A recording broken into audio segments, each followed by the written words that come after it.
Hi, I'm Sean with Sean's Outdoor Adventures, and I want to thank you for taking the time to watch my 2012 bow hunting video, which I'm calling How to Hunt Whitetail Deer. Now, originally, I was planning to call this video How to Hunt Deer in PA, or How to Hunt Deer in the Northeast.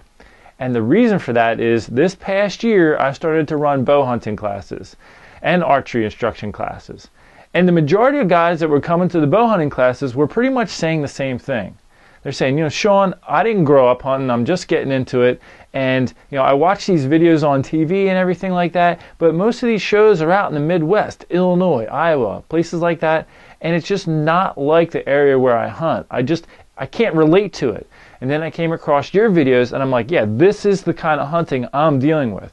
So I'm coming to you to see how to get the job done in my neck of the woods. So they were saying that, and so I was planning, I was like, I'm going to put this video together for these guys, call it How to Hunt Deer in PA. But then I thought, you know what, these tactics, these ideas, they can be used anywhere in the country. And in fact, I'm going to show you a successful hunt using these tactics out in Illinois later in the video. So to begin, I'm going to break down the deer into three main categories: mountain deer, suburban deer, and farmland deer. Now, I'm breaking it down because you're going to hunt these different types of deer a little bit differently. So picture mountain deer where you have nothing but miles and miles and miles of mountains and forest. That's it. And these deer feed on twigs and leaves and acorns and things like that. And then compare that to farmland deer where you have patches of woods primarily surrounded by cornfields and soybean fields. You're going to set up differently in those scenarios. And then looking at suburban deer, you're going to still adjust your plan even more. There's times in suburban hunts where you could be 10 yards away from someone's back deck just to get the job done. And I'm going to talk a little bit more about that later in the video. And even with suburban deer, I'm going to break those down into two separate categories. There's ones where you have a block of woods that's surrounded by houses. So you could be in someone's backyard and just start walking through the woods, and within 15 minutes you could reach someone else's backyard. Those deer have a lot of exposure to human beings, but it's still different than the heavy suburban deer where you have massive housing developments and little tree lines cutting through the developments, connecting small brush patches and things like that. Deer will and do utilize those areas, but again, you're going to set up on them even a little differently than these other group of suburban deer I just explained. And it's in these ones with the major housing developments that if you want to hunt in those areas, first of all, you're going to have to do it with a bow. You can't use a gun in those areas. And secondly, you got to get permission from a large number of houses to say, I'd like to hunt here and harvest some of the deer, because the regulations in Pennsylvania, they require you to be certain distances, like 150 yards away from houses to do any hunting, and unless you have permission from the homeowner. So if you're in an area where the houses are less than 150 yards apart, you have to have permission from all those surrounding houses to say, hey, I'd like to hunt over here at this property with my bow to try to harvest some of these deer, and is that okay with you? And in my experience, a lot of people are like, yes, please shoot the deer. Shoot as many as you can, shoot as many as you want. Of course, you got to keep it within the regs and only shoot as many as you have tags for.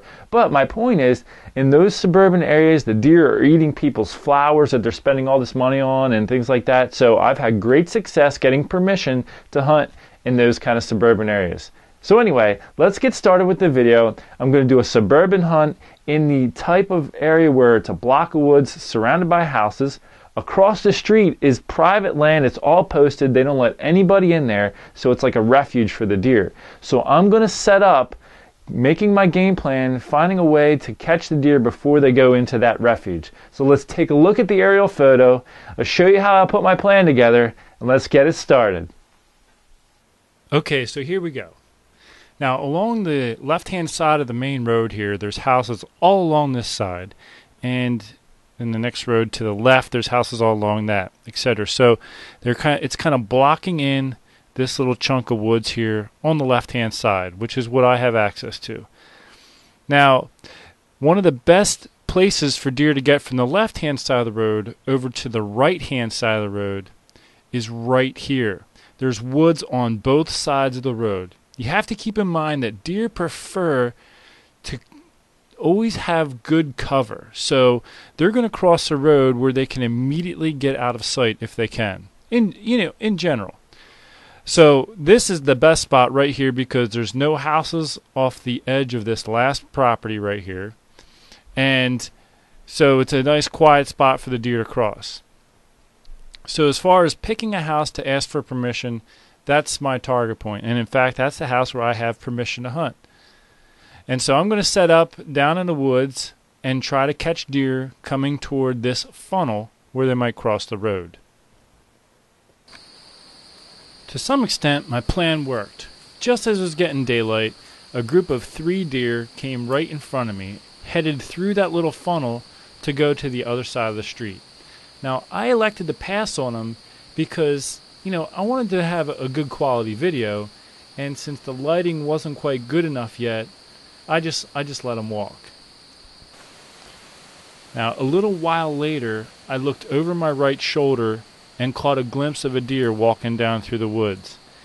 And as I was watching it, it happened to bed down about 70 yards away from me, facing me. That's the deer right there. Now, at this point, it's getting to be close to 9 in the morning, and the deer's bedded down. There's a chance the deer could stay bedded all day. There was a slight breeze in my favor, so I thought, you know what? I'm going to just try to get down and see if I can stalk up on this deer. The only problem was, as you can see here, it was quite treacherous. Like the terrain was extremely rocky, and there was so many dead branches on the ground. To walk across that quietly without snapping any twigs, it was going to be quite a challenge. Well, I got to tell you, this was quite exciting. I mean, I haven't done a whole lot of stalking in my hunting career, but I was really impressed with how close I was getting to these. Well, at this point, I thought there was 1 deer. And where I'm at right now, as you can see, it's quite treacherous, as I said before. Look at all the sticks on the ground. I mean, stepping through that stuff was nearly impossible. At this point, I got to be with about in 30 yards of the deer. It's actually right on the other side of that brush pile. And as I was trying to figure out how to maneuver into position to get a shot, I realized there's actually 2 deer. There's one off to my left facing me here, and the other one that I'm looking at is facing away.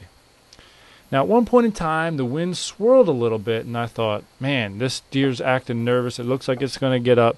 So I knew I had to get ready to draw my bow, because as soon as the deer stood, I was going to have to take a shot.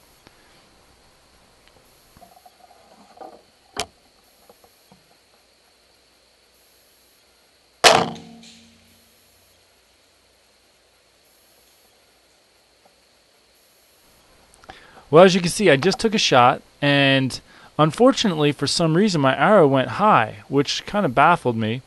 But at any rate, I knocked another arrow and prepared to try to get a second shot if the deer gave me an opportunity.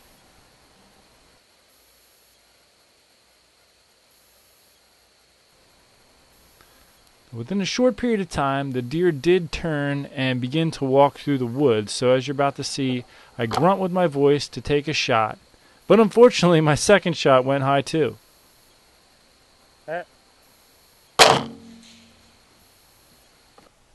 I'll tell you what, that was a lot of fun trying to stalk up on that deer, and I almost sealed the deal.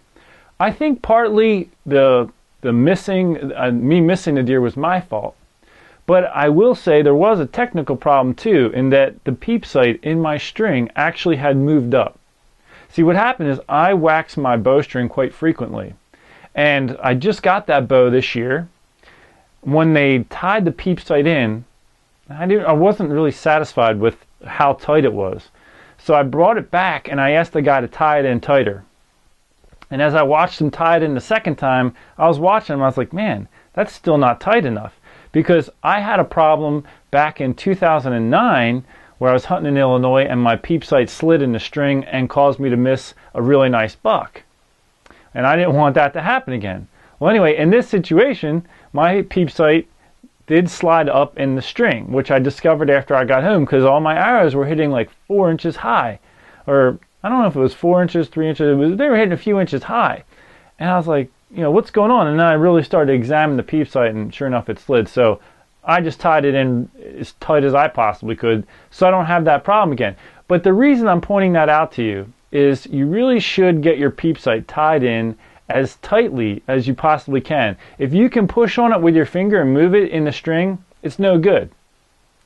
So anyway, let's move on to my second hunt. Now in this hunt, it's opening day of the regular season for the rest of the state of Pennsylvania. I was in special regulation area for that last hunt. And in this scenario, I'm going to be hunting a farm. So let's take a look at the farm and see how I put this plan together. Okay, this is the basic area we have to hunt. I'm hunting this farm with a friend of mine. So basically, he has the first pick as where to go. And he always hunts this area over here. Now there is one other guy who has permission to hunt here, and he hunts up in this area up here. So now I had to devise a plan to be able to hunt here in a good area and not interfere with these guys. So I looked at the overall layout of the land. Now I do know from a little bit of experience in scouting that there's a lot of bedding activity that takes place along this hillside, right along the stream right here. Another thing I know is that deer like to travel in areas where they feel protected and in cover. So what I did is I picked this cornfield over here, which is actually the neighbor's cornfield, as the feeding source that I was going to target. And I wanted to catch the deer traveling from this feeding area to this bedding area over here. And if you look down in this corner, there's a patch of pine trees. It's really thick. And I thought, that would probably be a great place for deer to travel through because they're going to feel safe. They're not standing wide out in the open. So sure enough, I went down and checked out that corner there, and there were some real heavy deer trails coming through those pines.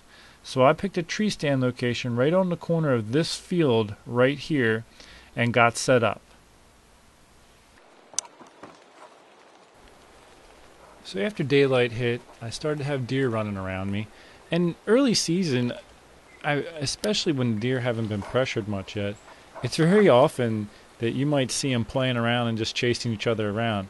Now these deer were grunting and chasing each other around, and I was just having a good time watching them.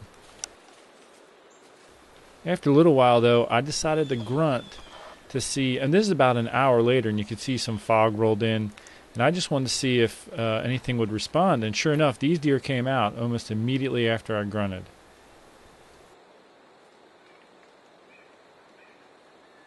Now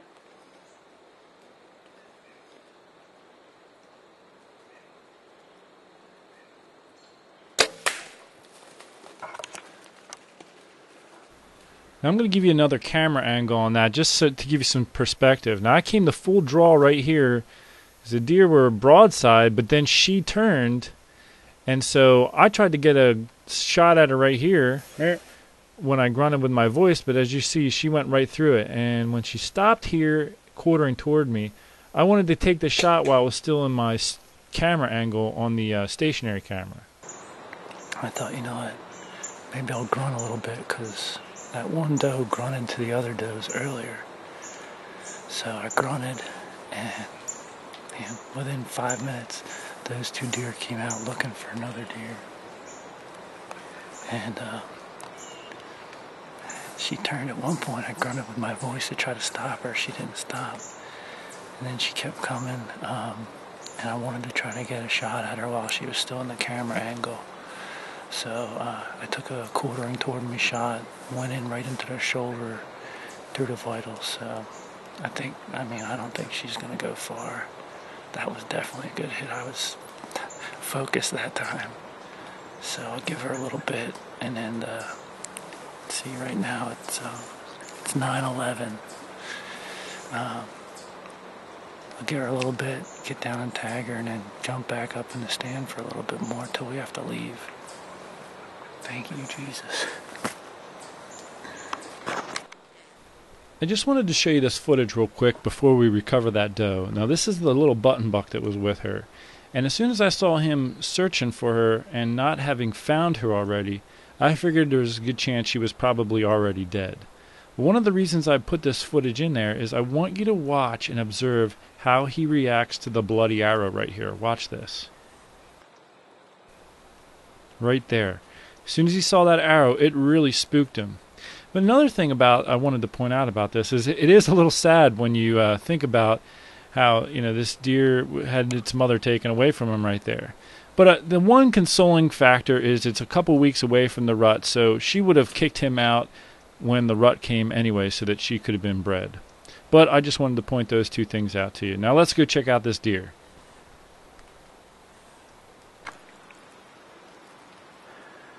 Here's the arrow. She is definitely got a really good hit. She's bleeding like crazy. The leaves are real wet, but you can still see all the blood here. She's pumping real good all the way up through here. Shouldn't be too hard to find her. Here she is. She only made it about 60 yards. There's my entry hole, quartering toward me, so I know she exited out right on behind the shoulder, I'm sure. Yeah, right behind the shoulder right there. I'm going to quick get my tag on her and then get back in the stand for a little bit. See what happens. Okay, for this next hunt, I'm going to hunt what I'm going to call an overlap area. It's an area that is miles and miles and miles of mountain terrain and forest that butts up against a farm. So if I start walking off the edge of this farm, I could literally walk for 5-6 miles before I hit anything. It's just wilderness, okay? And then, of course, like I said, we're coming up to a farm. So the deer obviously are going to be headed toward the farm to hit those crop fields. So let's take a look at the map and see how I put this plan together. Okay, so here's a look at the terrain map on the mountainside where I'll be hunting. And I'm going to focus on this bench right here. I just circled a watch right there. That is a little bench. If you know how to read terrain maps and topographic maps, that is a little bench. And what I want to do is focus on that because deer will a lot of times walk across benches. Sometimes bucks will utilize benches for making rubs and scrapes. Or it's just a little bit of a more comfortable area for the deer to feed instead of being on a steep hillside. So I'm going to focus on this bench, and if you look on either side of the bench, there's a little crease that comes down the hill. These can be used for travel patterns for the deer. So this is a traffic area here, here, and here. And if we look at the aerial photo, we'll see that the fields are just down below this. So I'm going to target this area for this hunt and set up along this bench to try to catch some deer coming down toward these fields.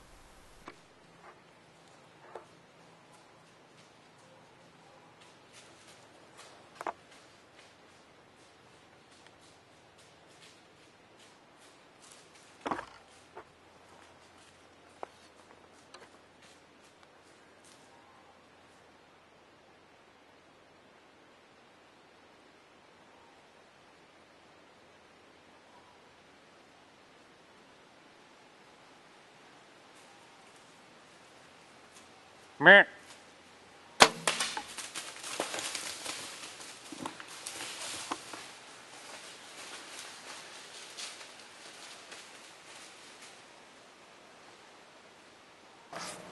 It looked like I pulled my shot just a little to the right, but she dropped in 30 yards. Only deer I saw all night. I'm gonna go take care of her. Well, here's my arrow, and the luminoc just busted right off as soon as I went through the deer. But the deer is actually she's only about 20 yards. Right there, you can see her belly. Right down there. So she definitely didn't go far. Well, gotta thank God for another successful hunt. I'm gonna tag her and get her out of here. Well, I just want to go over a couple things real quick. First of all, this was actually my second time hunting this spot. The first time I was down a little bit farther below the bench and I was getting ready to shoot at a deer that I had seen coming, and what I didn't know, there was other deer back behind me that saw me move and that spooked the deer and they went out around me. So I expected the deer to be on the same routine as they were a week before. But I also didn't know if other people had been hunting this spot during the week because I hadn't been there. And that's one of the challenges where I hunt, is there's other people in there. Sometimes they get in there and mess things up. Well, as I sat through this hunt, I thought, you know what, I'll bet you somebody was in here because the deer weren't showing up like they had before. And then this deer, the way it acted and the way it came in really gave me the impression that the deer had been getting pressured in that area. See, it was right near the end of the hunt. This deer came running down the hill. And what it did is actually ran down the hill, and when it hit the bench, it stopped and looked. And I want to point this out to you. Anytime a deer is making like a change in elevation or habitat, going from like the woods to the field, it's going to stop and look around. So it's running down the hill. It can't see what's out on the flat, on the bench. And once it gets down and is level with the bench, it can stop and look around. So that's what it did. It ran down the hill, got to the bench, stopped, looked around, and then it ran across the bench and stopped right where I was set up. Now where it stopped right out in front of me was just a little bit back. There was a few branches a little bit in the way. I could have took a shot, but I decided to wait. Now because of how much experience I have, I knew exactly how to play the situation. I knew the deer was going to immediately take off jogging again, just like it had coming down. After it got to the bench, it stopped, looked around. Now it ran out to the edge of the bench where I was at right before it drops back off. It stopped and surveyed. Once it felt like the coast was clear, it was going to take off running again. And the reason why the deer was acting this way, it was almost like it was late to the party. See, what I think is the deer got a little broken up from maybe other pressure, and this one was showing up late trying to meet up with the other deer. And when the deer was getting ready to run again, I got ready to draw my bow, and I grunted with my voice really loud because I knew it was going to start jogging, so I knew I was going to have to be loud. So I grunted real loud to stop it, and then I took my shot. I'm just pointing that out because I'm just pointing out some deer behavior for when you're making a setup or when you're in a situation like that. Knowing when the deer is going to take off and move or when it's not going to take off and move is going to really help you. All right, in this hunt, I'm hunting pure mountain deer. I mean, there is nothing for miles around this spot. There's just forest. No crop fields, no developments, nothing. So they have very little exposure to humans, which can make them more difficult to hunt sometimes. Now, in this situation, I chose a specific location for specific reasons. What I have is two mountains come together. So at the point where they come together, they actually kind of run side by side. Just like picture somebody laying on the ground, like on the beach, and their legs are going out in front of them. That's how these mountains run. They kind of run out like that. And right up around the waist is where they're connected. So right at that connection, it makes like a little bench for the deer to come across. In addition to that, there's a pond, what's actually a vernal pond, which means it doesn't have water in it all year round. But you know, going into the fall, a lot of times it gets very rainy, so typically there's water going to be in the pond, and it's a pretty long pond. So what the deer do is they loop out around the pond and come right up onto this sort of bench where these two mountains come together. And the way I discovered this, it was actually before I really started to intensely study maps. I went out right after the first snowfall of the season when I was hunting in this area one time, and I just hiked for miles and miles looking for deer tracks. And the only place where I found any was at this spot. So I went home and I began to study the maps. Why were the deer moving right here? And there was only like one or two sets of tracks. So there's not a whole lot of deer in this particular area where I'm hunting. But that one set of tracks or two set of tracks gave me the information I needed to do some research. And then when I studied the maps, I began to realize how the deer were using the terrain for their travel. And I'm going to encourage you to do that, especially if you live in a northern area where you get snowfall. Man, as soon as that snow hits and after the season, go out and just start hiking, looking for those tracks. Where are the deer moving? Especially in mountain areas where you don't have defined food plots, like fields and things like that. Go find those tracks and then go home and study the maps. Why right there? It'll teach you so much. So anyway, that's why I chose this location, and I just hung in there, and here's what happened.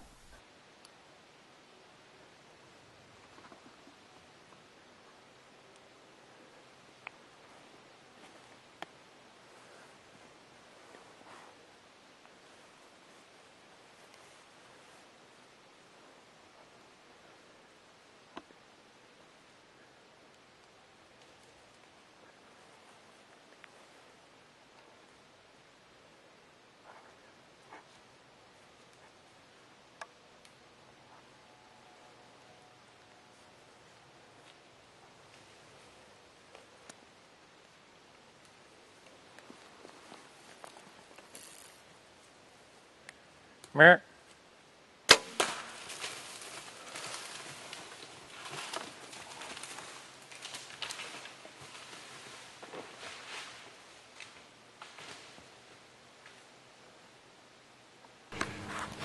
Man, that was some patience right there. I've been sitting here. It's 10:24 in the morning now, and I've been here since like 6. We had frost warnings this morning. It's only the beginning of October, but it was like 32, and it's just been really cold, and I haven't seen anything all morning, and I've been like trying to force myself to stick with it. And thanks be to God, I looked up, I saw 2 does. I'm pretty sure it was just 2 does. That one looked good enough size. Like when she stepped out, there was another one behind her, I think. And she stepped out, gave me a broadside shot, and I heard her crash right over there. I mean, she probably only went about 40 or 50 yards. Like I said, it looked like a good shot. I mean, right behind the shoulder. So I'm excited about it. Thank God.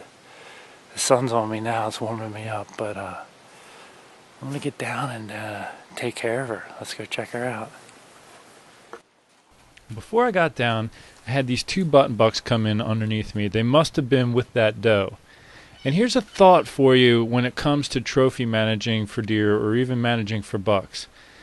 Generally speaking, a mother will kick the buck fawns out of her territory, especially when it comes time for breeding. And a lot of times those deer can disperse to a whole different area. In this situation, since I've harvested the mother, these bucks, as well as the first doe that I shot on this film, those bucks will not disperse, and they'll probably stay in that area, whereas before maybe they would have left. So when you're thinking of managing your deer herd, if you want to try to keep more bucks in the area, it might not be a bad idea to harvest a doe that has a buck fawn as opposed to a doe fawn. Just something for you to think about. Well, there's the arrow, nice and bloody. And I can see right away she was bleeding pretty good. Like I said, she only ran about 40 or 50 yards. I heard her fall right over there, so let's go get her. Here she is. Just walked up to her. You can see the exit hole right through the shoulder. I'll roll her over and we can see where the entry hole was. And there's the entry hole right behind the shoulder there. Praise the Lord. Okay, now I'm going to head out to Illinois for my Illinois hunt. And this is a farm, a 300-acre farm, so it's half wooded, half farm. But the farmland goes right down the center of it. So there's woods on either side. It kind of breaks it up a little bit. Now, a lot of people think of the Midwest as being perfectly flat, and indeed there are areas that are very flat. But this farm where I hunt has lots of variations in the topography because of erosion. There are definitely areas in Illinois that have been significantly impacted by erosion, so it gives the appearance of hills. And in fact, the area where I'm hunting on the one side of the farm, it's almost like fingers going out. Like between the fingers is a little valley, and obviously the finger is a little ridge that runs out. So what I'm doing is I'm hunting the wind direction and these fingers. Now the wind is coming from the north, so I went to the bottom south side of these fingers and got as high as I could on this top finger. And the reason for that is because I'm always trying to evade the sense of smell with the deer. In this situation, I'm on the downwind side of the area that I'm hunting, and I'm at the highest point. See, when I used to work out in Illinois as a guide, there were guides that would go set their hunters up in certain areas, like the type of area I'm talking about, or maybe there's a little hollow, and they would put their hunters down in the hollow, and the wind would just swirl. And these guys would go and sit for an entire day, the whole day, sunrise to sunset, and come back and say, I didn't see a single deer.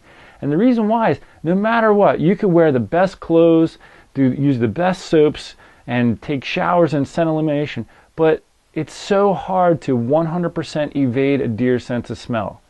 And even with all that equipment, you can still get detected by them. And in that situation, like I said, they were down there and the wind would just swirl around. All the deer knew they were there, and so they never came in. So one of the techniques I've developed, especially hunting in Pennsylvania, because in Pennsylvania, you can never get the wind predicted right. You could look at the news and it says north all day long, 10 miles an hour, and you go get in your stand, it's blowing from the south. Then it's blowing from the east. Now it's blowing from the west. And it's because with these mountains in Pennsylvania, it just causes the wind to swirl in unpredictable ways. And you have to overcome that. And the best way that I have developed is to look for high places where it's not going to matter what direction the wind's blowing. Even still, so I picked the highest point on one of those fingers, but I also did it on the downwind side just to try to maximize my ability to evade their sense of smell. So I'm just throwing those ideas out there for you, kind of put them in your arsenal of thoughts when you're planning a hunt, and here's what happens. This hunt started off with a doe and her fawn hanging out not too far away from me, actually upwind of me. And as you can see, the mom is actually grooming the fawn in this situation. So I watched them for a while, and then the fawn went over and bedded down. And it was very interesting because after the fawn bedded down and sat there for a little while, the mother came over and continued grooming her.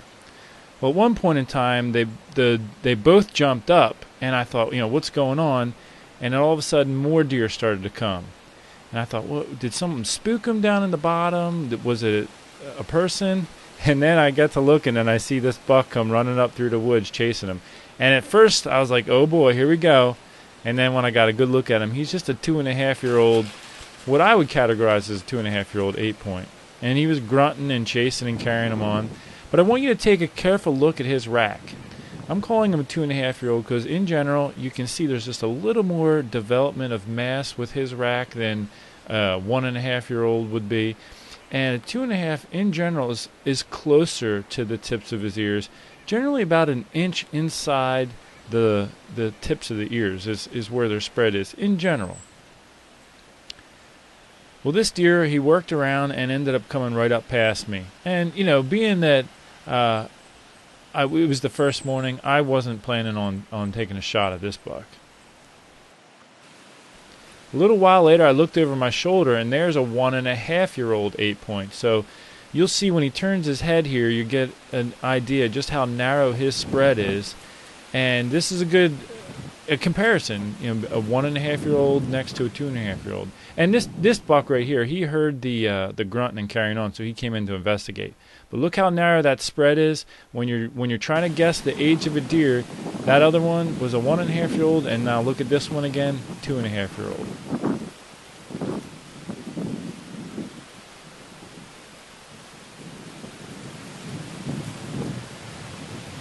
He worked his way up past me, did a little grunting. I just filmed him for a little bit.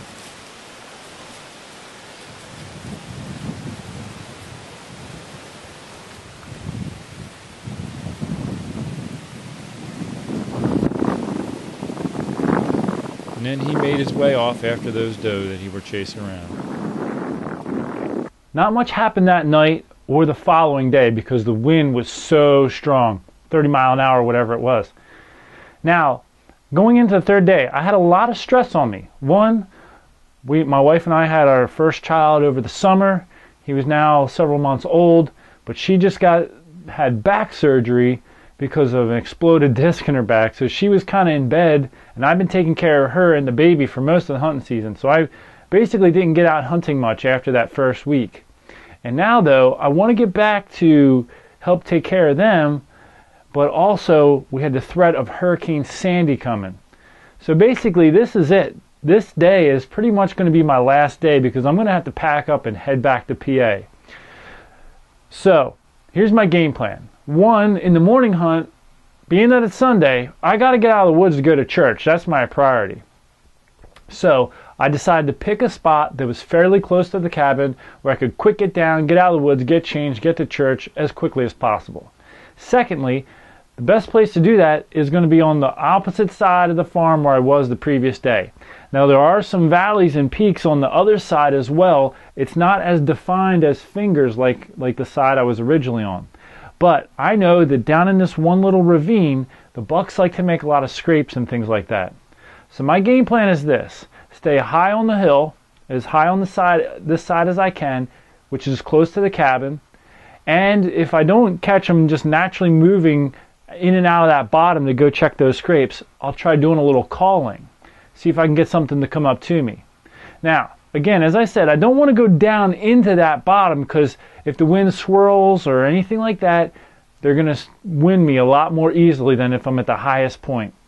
Secondly, and I know because I did try going down in there one time in the morning, is the deer are a lot of times already hanging out down in there. So if you try to sneak down in, you blow them all out and you ruin the spot. So I'm staying back about 150 yards, and my big part of my game plan is to see if I can either get them on the move or maybe call something to me. So I waited till there was just enough daylight to get the video camera rolling. I hit the call a few times, and I heard something moving.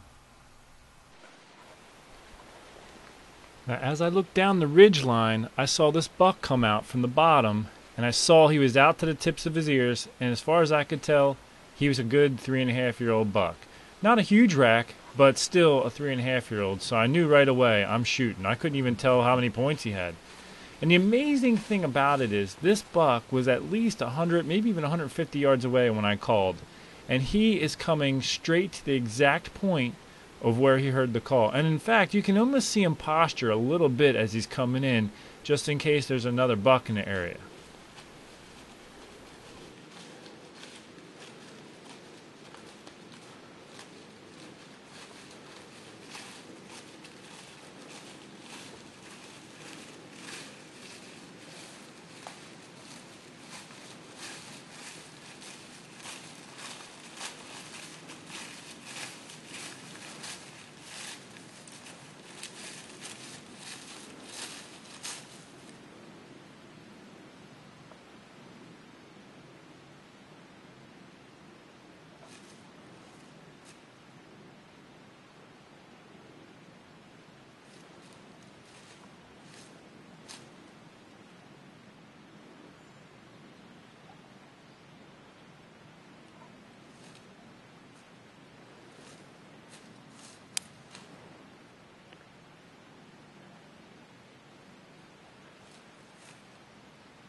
Meh.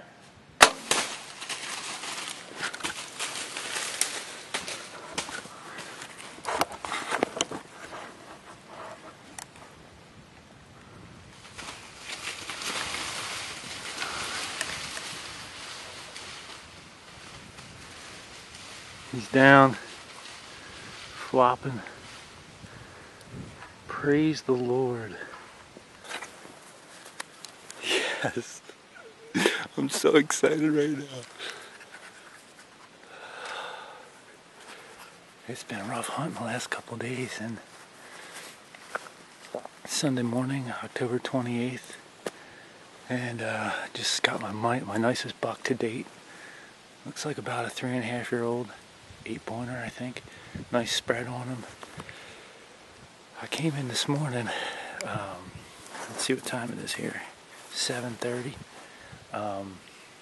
If I hurry up and get down, I can go make it to the early church service and then come back and take care of them.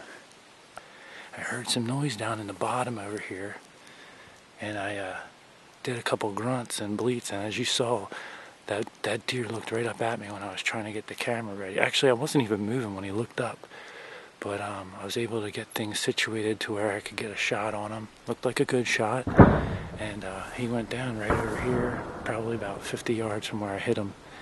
So, praise the Lord. Let's go check them out. Oh, here's my arrow. Looks like one of my fletchings got ripped off going through them. Probably hit that shoulder blade or something.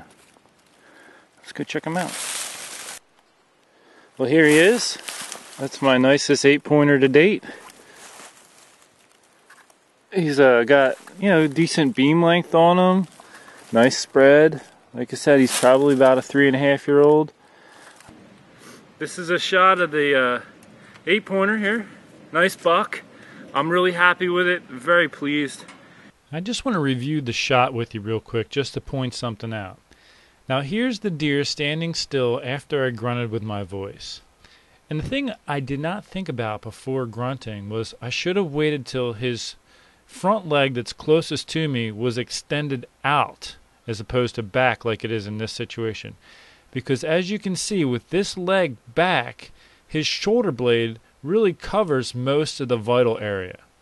And in fact, I only have a real thin, narrow window behind that shoulder blade that still gives me good access to the vitals. Now, I don't have a problem shooting through a shoulder blade, but still, I wanted to point this out. So, like, when you're planning to stop a deer by grunting at it, if it's possible, try to watch that front leg that's closest to you and wait till it's extended out to do the actual grunt.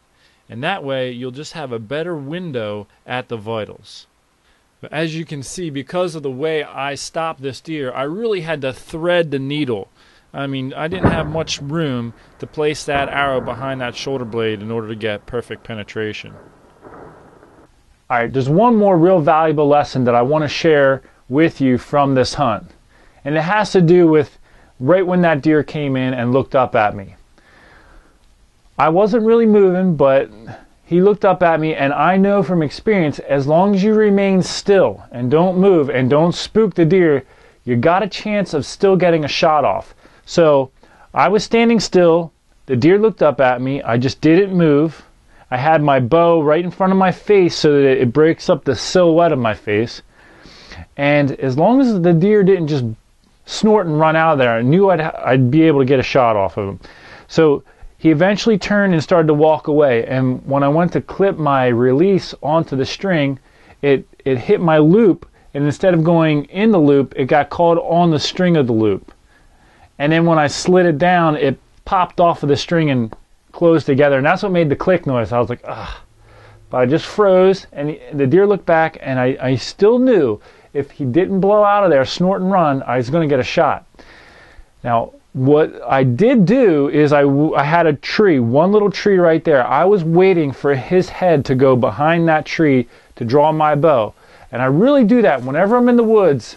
I'm looking for an opportunity to draw my bow when the deer its head is behind the tree so it doesn't catch my movement. So I waited for his head to go behind the tree, came the full draw, and when he came out on the other side, I grunted with my voice to stop him, and I made the shot.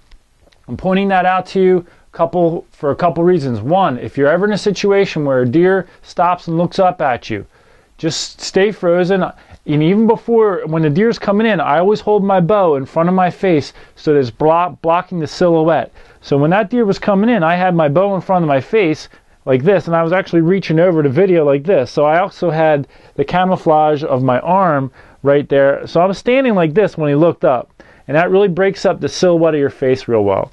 So anyway, he looked up. He started to put his head down to, they do it like a fake. Sometimes they'll act like they're starting to put their head down and they'll snap their head back up. Because if you think about natural predators like wolves and things like that, mountain lions, they're actually going to wait till the animal goes back to feeding to continue the stalk. So animals like deer have developed that defense mechanism to try to detect predators. So they'll actually fake putting their head down as if they were going to eat, and they'll snap it back up. Anyway, I just didn't move, and when his head went behind the tree, that's when I drew my bow. Keep that in mind when you're out there in the woods in that kind of a situation. Alright, now I'm back in Pennsylvania at that farm where I got the doe at the beginning of the video. Let's jump right in and see what happens. I try to learn from every hunting experience I've ever had. So when I'm in the woods, I'm looking to learn something new. And I just want to share a few things that I've been able to pick up over the years. Now, watch this deer that just walked out of the corn. It's sniffing the ground. And what actually happened in this situation is when I was walking in the morning along the edge of this field, I actually spooked 2 deer. So I walked up along this edge to get to my tree stand. However, when I reached this spot right here, I bumped 2 deer and they ran down toward the stream. And they actually waited until daylight to come back and investigate what it was that spooked them. So they came up to the field and came at the highest point of the field and entered the corn right here. They then walked through the safety of the corn to the end of the field, and they ended up coming out right where I was set up. And as you can see, this deer in this situation is sniffing the ground and really being cautious, looking down that hillside, trying to figure out what it was that spooked them.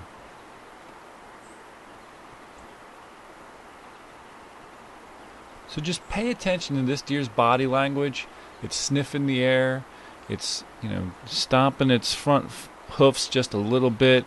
It's just acting a little bit cautious and nervous. So if you ever see a deer acting this way, know that that deer's onto you a little bit. Just hasn't been able to figure out exactly what you are or where you are. This deer was not able to detect me, and after a little bit, her fawn came running out of the cornfield to meet up with her. And since she had not been able to figure out what it was or where the danger was, she decided to just head out of the area at this point in time, back to where they came from. A little while later, I stood up and did a little grunting, and almost immediately this buck came walking toward me out of the corn. I was looking at him real carefully, and I was guessing him to be probably a 1.5 years old. Sometimes it's a little hard to tell depending on what time of the year they were born.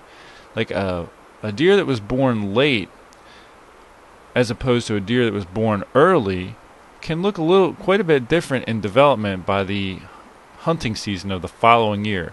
But based on how narrow his rack is and his body size here, I'm guessing him to be a good 1.5-year-old buck. And so I just passed on him. A little while later, I had a doe and 2 little ones come up past me on the other side. Now this is an important piece of information I want to share, especially with you younger hunters. See how this deer stops right here? This deer walked up the hill, and as I've said before, they're going to stop and survey the area as soon as they can get a good look. Now this deer walks out to where she can get a better vantage point, but as you can see, she's standing perfectly broadside right next to my tree stand. And that's part of the reason I set up right here, right at the top of the edge of this hill, because deer are going to walk up and stop. So if I wanted to shoot right here, as you can see, I got all day. I could have shot that deer so many times right there, a perfect broadside shot. So I'm just pointing that out. When deer have a topographic change, like they come up to the top of a hill to a flat area, they're going to stop and look. Now there's some other things I'm curious to find out about this hunt right here. I sprayed doe and heat scent on that tree right next to her, and right there you can see she's finally getting a whiff of it. And I want to see how she's going to respond. Now, a lot of times using doe and heat scent can spook the does if they're not in heat yet or not close to it. Now, as I'm watching her, I'm thinking, okay, she doesn't look nervous, which is good. So she's used to deer being in heat at this point. However, I want to know where she's at. And in order to figure that out, I'm looking at her tarsal glands at the first chance I get. So right here, boom, I see that tarsal gland, and it's still white, which means to me she's not even close to being in heat yet. Because what they're going to do is when they get close to coming into heat, they're going to start urinating a lot on their tarsal gland. It's going to turn brown, and then real quickly it's going to be real black. And it'll stay black until she's done being bred, and then they'll lick it off and it'll return to that whitish color. Another thing is these are 2 button bucks right here. So I know she's not near being in heat, because when she does get close, she's going to not let these button bucks hang around her.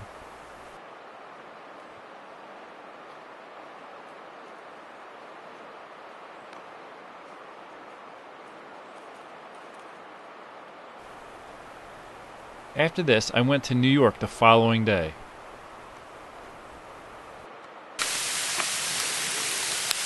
I'm hunting in New York today. It's November the 5th. And this is the weatherman's forecast of 0% chance of precipitation. I'd say this is definitely off. With 100% chance of precipitation.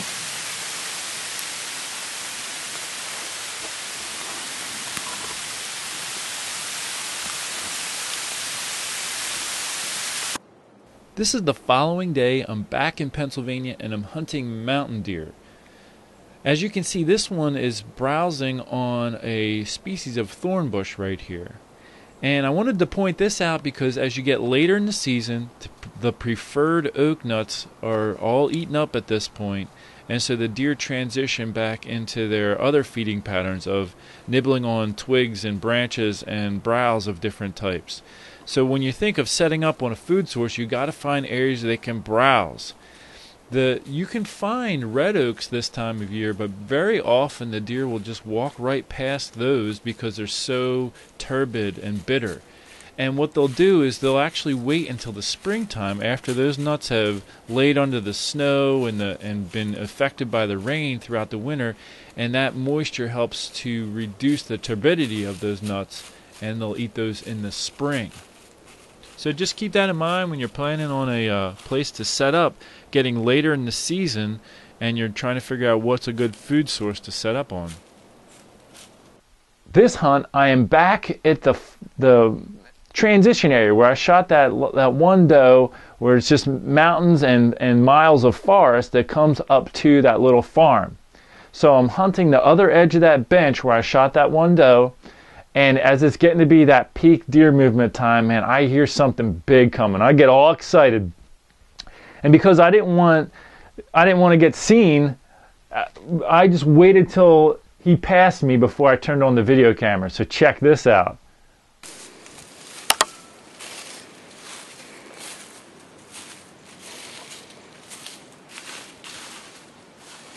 There's one of the drawbacks of hunting in my area of Pennsylvania. I hunt a lot of public land, and this property is on the edge of public hunting land, and the farmer lets a lot of people hunt there. And so you have that kind of a challenge. This was a turkey hunter because it's during that overlap with deer and turkey. And, you know, he's just walking out of the woods because turkey hunting's done for him, you know, but I'm at that peak deer movement time. So I run into lots of problems with people walking in and walking out on me all the time, ruining my hunts. And I'm sure there's a lot of guys out there watching this video right now shaking their head saying, yeah, I'm sick of that happening to me. But that's just something we have to deal with. Now I'm headed back to this farm. And the guy who normally hunts up in this area of the farm, he actually has not been hunting at all this year. And my buddy who brings me to this farm said I could sit anywhere I want. So I decided to move up because the wind direction was no good for sitting down in my normal tree stand location. I decided to come up here and sit along the edge of this driveway and catch the deer coming across. So as daylight hit, I had my first deer coming underneath me, and I had several deer around me that morning, even a group of button bucks. There was 3 button bucks altogether who bedded down right by me. I just watched them all morning, but I didn't see a single buck. Now, I'm still at the farm, but I chose a different location for this hunt. Up from the field where I originally got that doe is there's a point where the deer really come out of the woods. And the reason why is because there's the hill, although it doesn't show up on topographic maps, there's a slight rise to it, and then it dips back down. It's very gradual and faint, but it's at that highest point right there that the deer really like to enter the field because it gives them the best vantage point. When they come out at that highest point, they can look either direction, and they're able to look slightly down so they have visibility, and they can also have the best opportunity to wind anything on the downwind side of them. So that's why the deer like to approach the field at that particular point, so I set up there for this particular evening. The wind was in my favor, so around 2 o'clock I did a little grunting, and almost immediately I had a group of deer running toward me. It was several doe being chased by a spike and a little 8-pointer, and it happened to be the same 8-pointer that I had passed on earlier in the video. And in fact, there was another situation where I passed on this deer at 10 yards, but I didn't even turn on the video camera.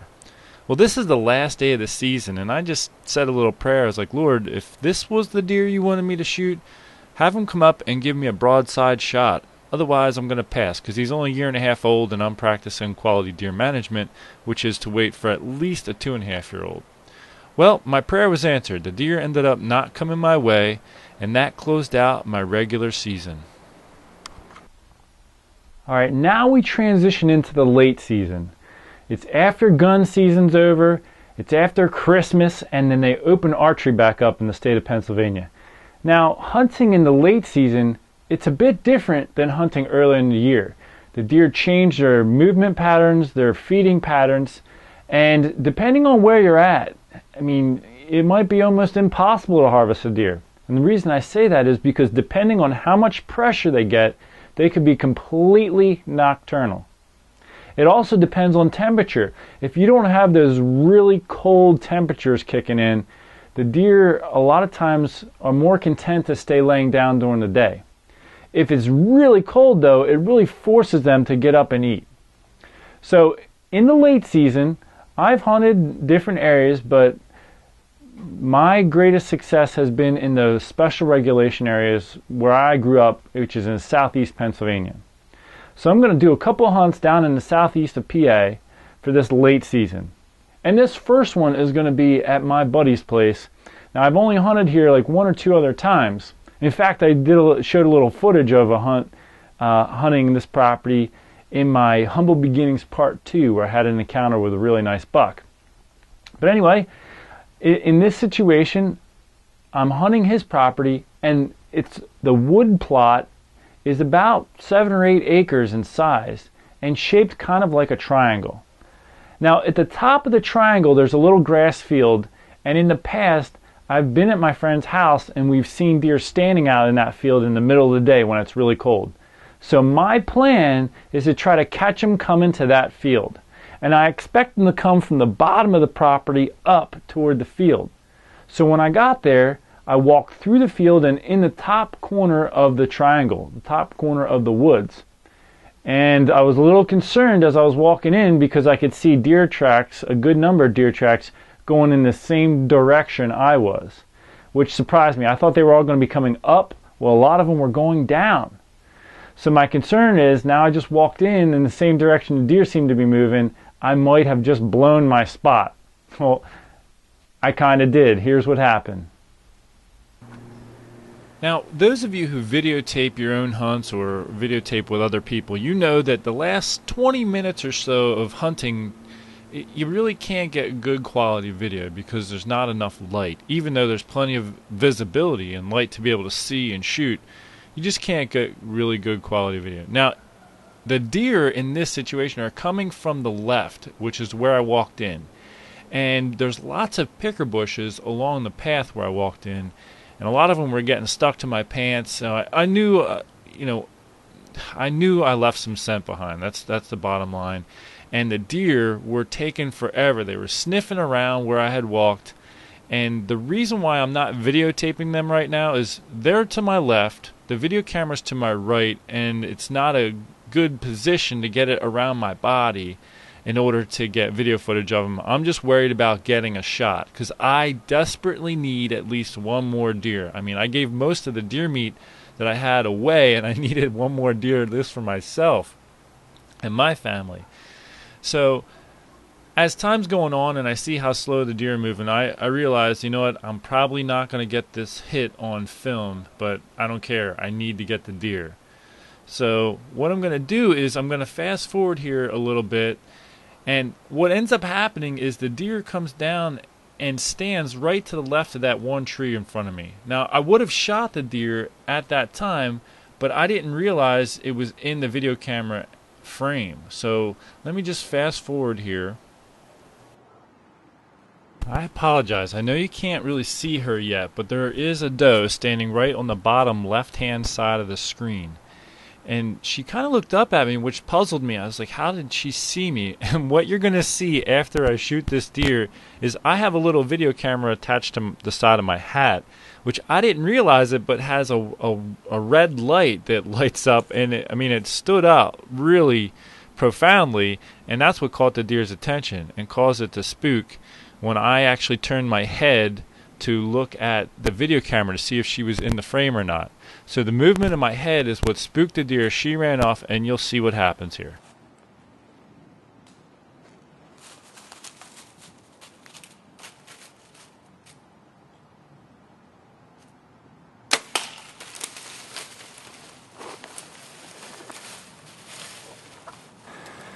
Just smoked a doe.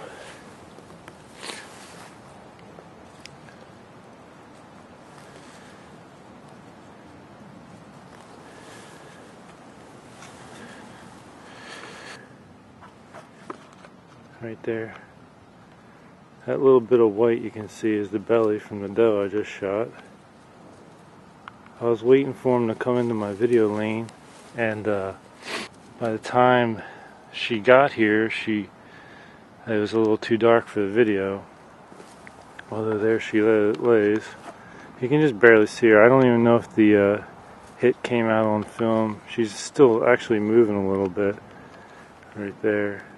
But I really needed some meat for the freezer, and it's late in the season, so took a shot when I had it. So I'm gonna get down and take care of her. Well, here's my deer. It's a good size one, an older doe. I don't know. I didn't even check the footage. Like I said, I don't think I got the hit on film, but I really need the meat. It's late season, so I'm gonna go ahead and take care of her and catch you on the next one. I gotta tell you, it's not easy, being in a situation like that. I did hit the deer in the spine, and it didn't die immediately. And I did go up and hit it behind the shoulder, up into the lungs. But even still, it takes a while for a deer to die when it's not running and pumping that blood out. So what happened is I got it up behind the shoulder and went out to my car to drop off my tree stand, and I came back, it was still alive. And at this point, I didn't have my bow with me. I left it at the car. It was not easy for me to do, but I ended up cutting the deer's throat just to try to help put it out of its misery, if it was suffering and all. And you know what? That's not easy to do. But I did it because I was trying to care for the animal. So sometimes, I'm just bringing that up, sometimes, we get put in situations that are a little bit challenging to deal with. And it's not always fun and exciting harvesting a deer when you're in that kind of a situation. So anyway, I just wanted to throw that out there. Now I'm going back to a spot where I've hunted in the past. In fact, I've had good success at this area. I've had plenty of encounters with a deer, with deer around this one spot on this property. This is a very suburban area, and what you have is a lot of tree lines and small wood plots, and then there's bigger developments nearby. But at this particular property that I have permission to hunt, there's a fruit tree that really seems to be a good attractor for the deer. In fact, like I said, I've had encounters with deer there. I shot a little 5-pointer at that spot in my 2010 video, and I also shot one of my nicest Pennsylvania bucks at that spot the year before I started videoing again. And I've also, I've shot doe there and everything. So I'm at that spot, and as daylight hits, I do have a doe coming by me, but I only have a doe tag for the adjacent management unit. I don't have one for this. So I'm basically buck hunting here, waiting for a buck, and all I saw was this doe. And this is the horse pasture that I've had deer come out of before when I've hunted this spot. I have to be honest, I was actually surprised to even see this doe. And the reason I say that is because I had been running a trail camera there for about a week, and pretty much all of the deer pictures I got were nocturnal. And in fact, this is the same thing that happened last year. I ran a trail camera, and pretty much all the deer movement was during the nighttime. I will also say that it's not uncommon to get a picture of someone's pet when you run a camera in a suburban area like this. So now I'm going back to that triangle patch of woods where I shot that last doe, And I'm just hanging in there, giving it one more shot. I'm really holding out for a buck, hoping, to get a buck, even though I still have a doe tag for this particular area.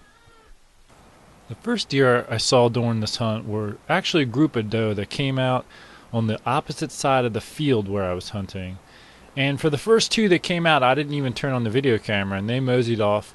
And then this third one came out, so I thought, all right, I'll turn the camera on and get a little bit of footage.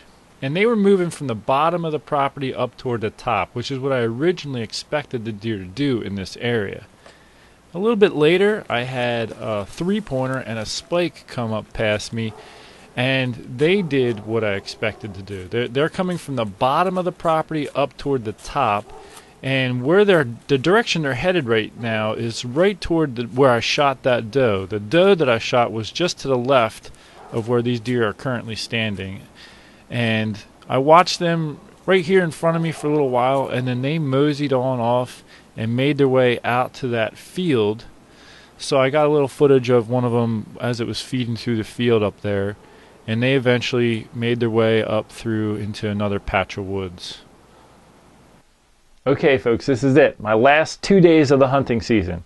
I'm back in the special regulation areas down in southeast Pennsylvania because the rest of the state closed already. The hunting season's over and I didn't have a chance to get a buck. So I went back down there because they're open for a couple extra weeks. In the morning I hunted actually the spot where I opened up the video, where I stalked up on that doe. And I didn't see any deer movement that morning. So that evening I decided to go to a place that I haven't hunted in about 10 years. It's public hunting ground, and it's large tract of woods, and on the one side there's houses. Now you're not allowed to hunt anywhere near the houses. It's all safety zoned off. You have to stay way down in the bottom, and so that's where I'm headed, down into a little bottom where these two little hillsides come together, and the deer kind of funnel down in there through the river bottom, and they usually cross the river there and head out to what used to be crop fields. Now they're just overgrown, but there's probably clover and things that they can nibble on out there. So I'm down in that bottom, and because I'm down there, I know that the wind direction could really mess me up. In this scenario though, the wind was blowing in my favor. However, there were several times during the hunt where the wind shifted and blew up the hill to where I knew the deer were going to come from. Where that safety zone is, where you're not allowed to hunt or move up in there, the deer, they bed down up in there and then they come down at night. So, since the wind blew up there several times, I knew I have to play my cards right. And there's a lot of new hunters out there that don't realize what I'm about to tell you. See, if the wind's blowing down, perfect for most of the hunt, and I do a little grunting and calling, but then it shifts, the deer that didn't come in immediately, that are still up there, they're going to pinpoint my location. When you call in the woods, whether it's grunting, rattling, bleating, whatever it is, you're alerting all the deer in that area your exact location. And even if the deer don't come in immediately, they're paying attention now to see what was going on. And when that wind shifts, they can detect exactly where you're at. You're not going to see any deer. And in fact, I've had guys come to my classes that, say, how often do I call? When do I call? Things like that. Or, I haven't been seeing any deer. And this is part of the reason why. These guys go out there and they're just calling every 5 minutes. They're not paying attention to the wind. All it takes is one time for that wind to swirl and your hunt's done. And deer are going to learn that you're there and you're danger. So the more you hunt that spot and you mess it up by calling when you shouldn't, the more the deer are going to avoid that area. So I know sitting in this location, I cannot call. All I can do is hope that when that wind shifts, since I'm not alerting them by calling, they're not really paying super close attention to my area, and hopefully they won't catch my scent. Well, my plan did work out to a certain extent, because as it was getting dark, I looked up the hill and I saw a deer moving. It was coming straight toward me, and I saw horns. I was like, all right, hopefully this works out. So let's check out some of the footage. Now when this deer got close enough, I could see that he was just a 1.5-year-old buck. And there was a moment I was really hopeful and excited because there was another deer coming down the hill behind him.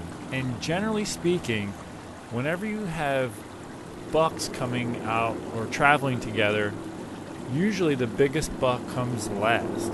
And so when I saw that there was another deer behind this guy, I was like, all right, can't wait to see what the next guy looks like. And it turned out to just be actually a smaller deer and didn't even have antlers. So I was a little bit bummed. But, you know, even though I didn't get a buck at this point in the season, and I knew that I might not since the following day was the very last day, I was okay with that, you know, because I really enjoyed the season. I was blessed with 5 deer, and I was just enjoying my time out there. Well, I didn't try calling to this buck because he wasn't a shooter. I just let him walk off. And then a little while later, just near the very end of the hunt, I had this doe come past me. And yes, I did still have a doe tag for this area, but I was pretty far back in the woods, and it would have been tough to drag a deer out in this particular situation. So I thought, you know what? I'm just going to save my energy. I got enough deer meat at this point, and I'm just waiting to see if I can get a buck, and I'm just going to let this doe pass. So I elected to pass, and it was the following day was the end of the season. Well, here we are. This was it. That was Friday night. This next hunt is Saturday night. This hunt is it. This is my last one for the season, and I'm going to hunt back at that triangle-shaped piece of property where I got that last doe and just see what happens. And I get in the stand around 1 o'clock because it's a Saturday, it's a suburban area, there's houses around, people can bump deer, anything's possible. It's late season, they could get up early to feed. So I just get in the stand and get ready. So I've been in the stand about an hour. I look down through the woods and I see a deer just standing there. And I was like, oh my goodness. So as you can see, I showed you my watch so you could see what time of day it was. And then I zoomed down. I was trying to find the deer through the viewfinder here. Eventually I find it. That's it, standing right there. And then what I didn't notice at first is there was about 5 deer standing behind this one down through the woods a little bit farther. And I'll also say that about a half hour before I saw these deer, I heard a dog barking in that direction. So it's a good chance these deer got pushed. A dog saw them, started barking. So anytime you're in a suburban area and you hear a dog bark, start paying attention. Now, as you can see, I'm zoomed to a different scene here. And what happened is, a little while later, actually toward the end of the hunt, you can see the sun's close to setting here. 2 of those deer got up and headed toward me, while the other 4 went the other direction. But I videotaped these, and I want to just point this out that this first deer, it almost looks like a doe, like a young doe, and then the other deer that's with it, you can tell, is smaller. And it would almost give the impression that, maybe it's a 1.5-year-old doe with a doe fawn, but that's not actually the case. What I discovered later when I was looking at this deer with the binoculars is this is a button buck, and he just happens to be bigger than the small doe fawn that he's with. But when you're hunting and you're trying to harvest does and let those button bucks mature, it can be tough late in the season like this. So you really got to look carefully at those deer before you take a shot.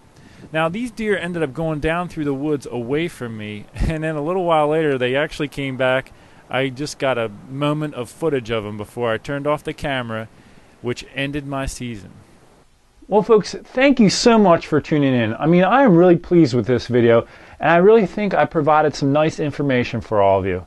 And I hope you'll stay tuned in the future and enjoy my videos. Now, looking ahead to next year, I'm going to try to do things a little differently. I actually wanted to do this year, but when I made the decision to make this kind of a video, I decided to have one big long video. But for next year, what I'd like to do is maybe every other week is put out an episode. So there's going to be multiple episodes hopefully next season, and hopefully things will go a little smoother next year. Like this year, I really didn't get a whole lot of time to hunt because of what was going on with my family life and things like that. But hopefully everyone will be healthy next year and I'll be able to get out a little bit more. Another thing I want to mention is I was excited to be blessed with 5 deer this year. And I have what I call my tribe. I have a group of people that I get deer meat for. Like I eat the deer meat too. but I can't eat 5 deer, you know. And so what I do is it started off with a group of people from my church, some of the older ladies whose husbands don't hunt anymore. I would just start giving them the deer meat because they don't have a source of getting it anymore, and they were really grateful. So I call it, you know, just joking to myself, I call it the Shawnee tribe. It's my tribe of Indian people, and I'm the hunter of the tribe, kind of a thing. But I encourage you, you know, if you have meat that just sits in your freezer, and you get to next hunting season and it's still in your freezer, man, find some people that you can give your meat to so that it's getting used up and not getting wasted. A couple other things I want to tell you about.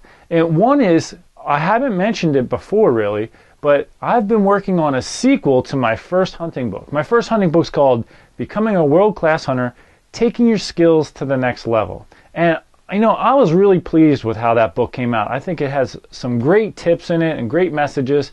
And a lot of the people who have read it have written to me and said, man, this is a great book and it's really changed the way I view hunting. So I ask for your support, please, you know, pick up a copy, and I get a couple bucks when somebody buys one. Well, if you buy it new, then I get a little like a royalty. But if you buy it used, then I don't.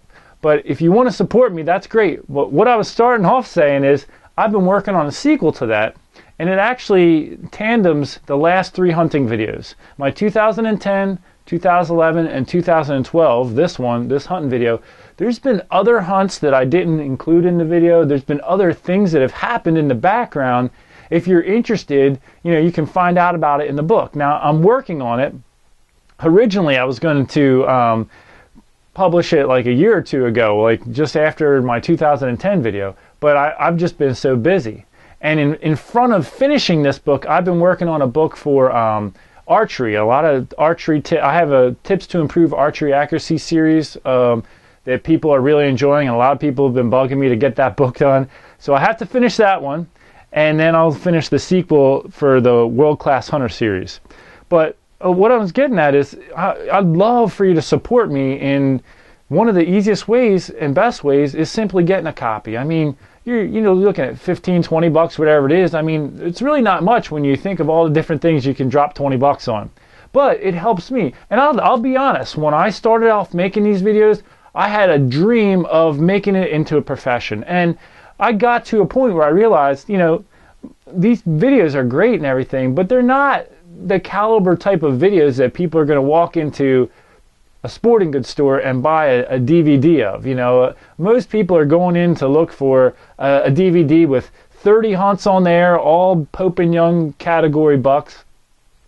And me being a hunter all by myself and some of the areas that I have to hunt, you know, I'm not able to produce that. But what I can produce are videos that hopefully are giving great tips and enjoyable hunts to people and nice messages.